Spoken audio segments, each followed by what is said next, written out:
Hey, and welcome back to the show. I'm Ken Dunn, and I'm joined in the studio today with Suzanne Jessee, the author of an amazing new book called Escape Anxiety. And we're going to start off talking a little bit today about this word or this disease or disorder called anxiety. And I was really shocked to learn that 40 million people are diagnosed with anxiety and as many as 60 million more. That's A right. third of our population. It is shocking. It is shocking. The country is really suffering today. Anxiety is an epidemic, there's no doubt. So help us understand exactly what it is. Because when most people hear about anxiety, the first thing that comes to our mind is definitely not a disease or a disorder. It's Right. the jitters. The jitters, right. And anxiety is actually important to have.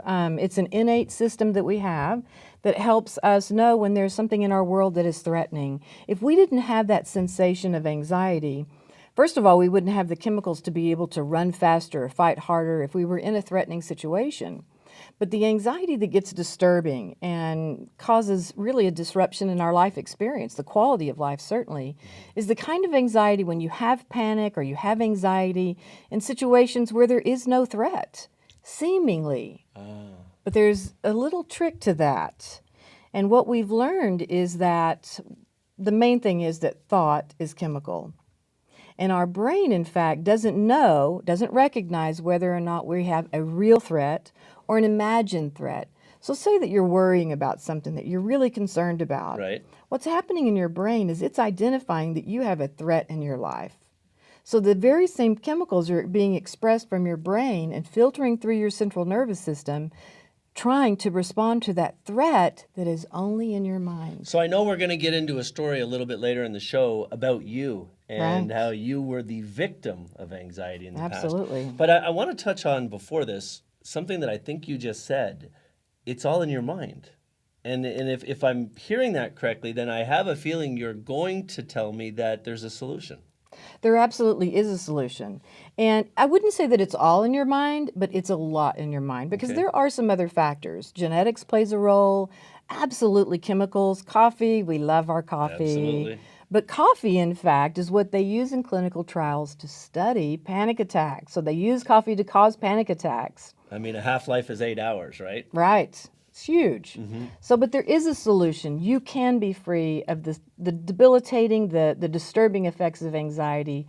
Without a doubt, I've done it, and if I can do it, I trust me, you can too. So let's talk about that. I've done it. I know that you've spent a significant amount of your life training and educating, but there was a darker, earlier side that spawned this dream to help people. Let's talk about that. Absolutely. I thought my life was over. About, 20 years ago, I started experiencing anxiety and panic attacks. And like so many people, I didn't know what was happening to me. So I didn't know that I could stop it, certainly know how to stop it. And it spiraled out of control until I actually needed to be hospitalized. What was going on in your life at the time that caused it? Was it genetic for you? Was there some heredity of anxiety in your family, or was this an incident that happened? Or It's a good question. There absolutely is a hereditary factor. There's some genetic components to anxiety disorder, but it was also a very stressful time in my life. So I was a new mom and there were stresses in my marriage and I had a very stressful job. I was a sales representative selling yes, of advertising course. on the street, which is very stressful. Absolutely. And like so many people today, the economy is suffering and we've had a lot of life interruptions and life is stressful. And if we don't have the appropriate coping skills to manage just daily stress, a lot of times our anxiety symptoms will eventually become anxiety disorders if we don't interrupt them. So the new book, which I'm happy to say I've read, and it's a great book, is all about the 8 steps to fixing the problem. It is. And the proper pronunciation of the subtitle is? 8 Steps to Freedom Through Meditative Therapies. And it seems to me that this is a story of a professional that figured this out for herself through these steps, through meditation, and now you're inspired to share that message.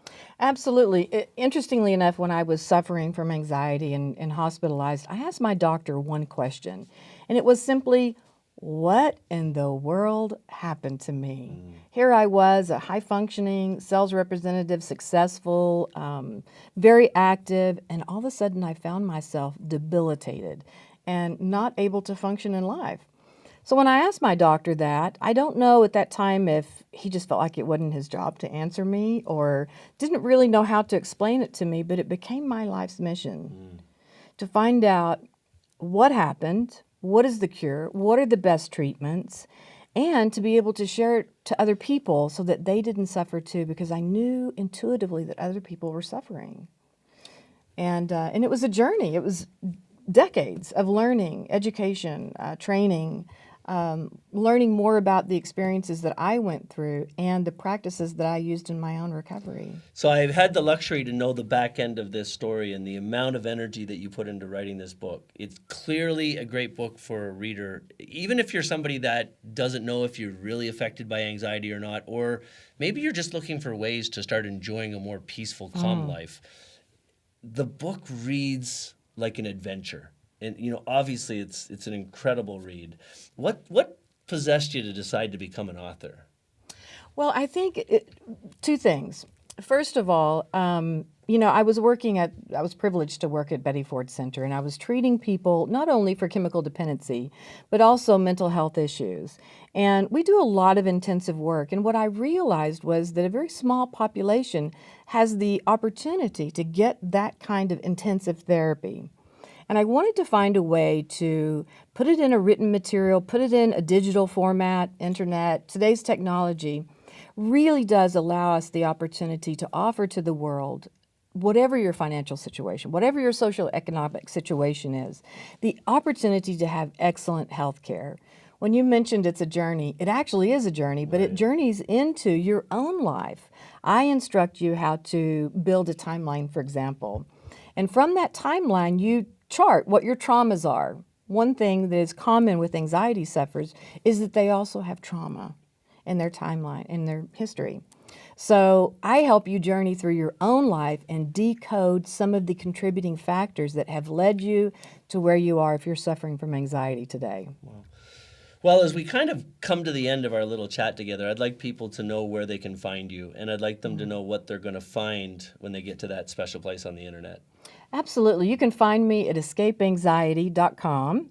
And what you're going to find is my book, which is Escape Anxiety, 8 Steps to Freedom Through Meditative Therapies. But you're also going to find the therapeutic in-home program. This is the exact same program that I used at the Betty Ford Center. And you're going to be able to use it for 14 days, absolutely free. And the program that you're offering on your website has already helped thousands of people in its current form, but the predecessor that was the actual therapies that you were administering. It sounds like you're on track to do some amazing things for people in their lives. What does that feel like? I hope so. My purpose, I've always said, is to teach, guide, and inspire peace of mind and passion for living in the face of adversity. And if I can help a few people feel better, be relaxed, stop the chatter in their minds, certainly avert what I, went through, then it's a good day.